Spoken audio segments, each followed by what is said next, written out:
In January of 2021, a neighbor of mine was arrested because he's a predator. I didn't know the man, Joseph D. Foster. He lived 8 houses over, which is close, but we just never crossed paths. Given the circumstances, that makes me happy. Foster went on Snapchat and befriended a 13-year-old girl living in Tennessee. He manipulated her, coerced her, groomed her, and eventually drove there twice to spend the night with her in a hotel. But that wasn't enough for his sick mind. Eventually, he went and abducted her, bringing her back to his house in Iowa. He hid her in his basement and assaulted her repeatedly. He said, quote, they had sex because it was, again quote, consensual. But let's be clear. A child is absolutely unable to consent to such an act. It was assault, and Foster knew this. He knew what he was doing the whole time because he paid for hotel rooms in cash and had the girl dye her hair after he picked her up. He knew not to use credit cards, and he changed her appearance. Foster knew what he was doing was illegal, immoral, and wrong. Here's the kicker. Foster wasn't an angry loner. He wasn't a dude standing at the edge of a playground wearing a trench coat or an incel. He lived with his ex-wife, who was pregnant with their child while all of this was going on. An odd situation, yes, but one usually driven by financial needs. Apparently, they split the house. She lived upstairs, and he lived in the basement. She never went down there, so she never saw the girl. She did, however, say she caught him chatting online with underage girls, and she believed he had compromising pictures of kids on his computer. Why she didn't report him is a viable question, one we will probably never get the answer to. But to say she is responsible for part of this is not out of bounds. Instead of divorcing him, she should have alerted authorities. My family lives in a nice suburban neighborhood in a moderate-sized town. The subdivision is solidly middle class. The houses aren't big, but they're homes. Fences, dogs, kids. Kids playing outside all summer, just like when I was young. In fact, last year, my wife and I rarely knew where our daughter was.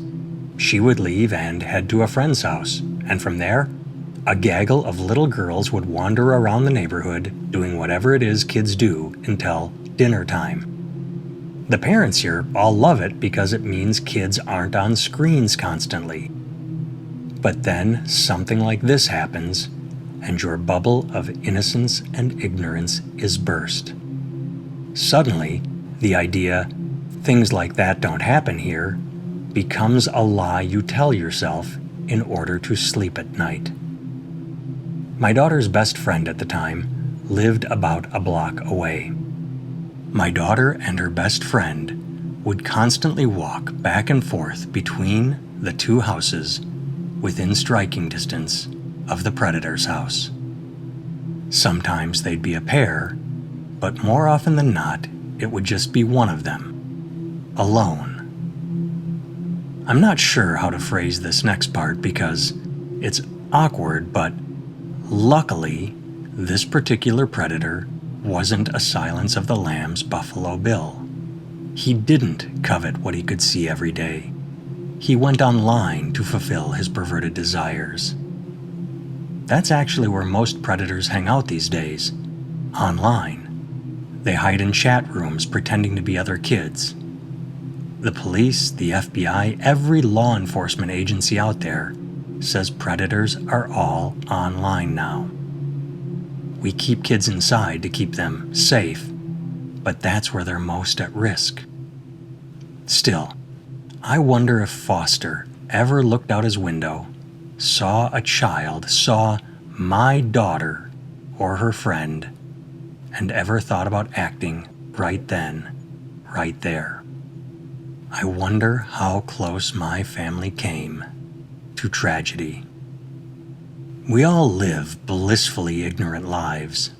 The best and worst of humanity live right atop one another at all times. We just don't see it. Even if we understand danger is out there, even if we know evil exists, we tend to put it out of our mind. Anytime we drive a car, we could be in a fatal accident. Cancer strikes randomly. 18,000 people die every year just by slipping and falling. Everything happens elsewhere to someone else until it happens here, to us.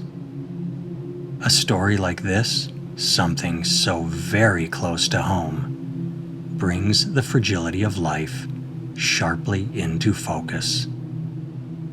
My kids still play outside, and they still wander around on their own. I won't live in fear, but I will do my best to be aware. I refuse to instill fear in my children, but I will do my best to teach them caution. That's the best I can do, because if I don't believe there is more good than evil in the world, what's the point of living? If we as a society don't believe there is more good than evil in the world, we've lost. If you like my nonfiction storytelling, I have 3 nonfiction books available on Amazon. Just search up Nathan Timmel on your app or browser.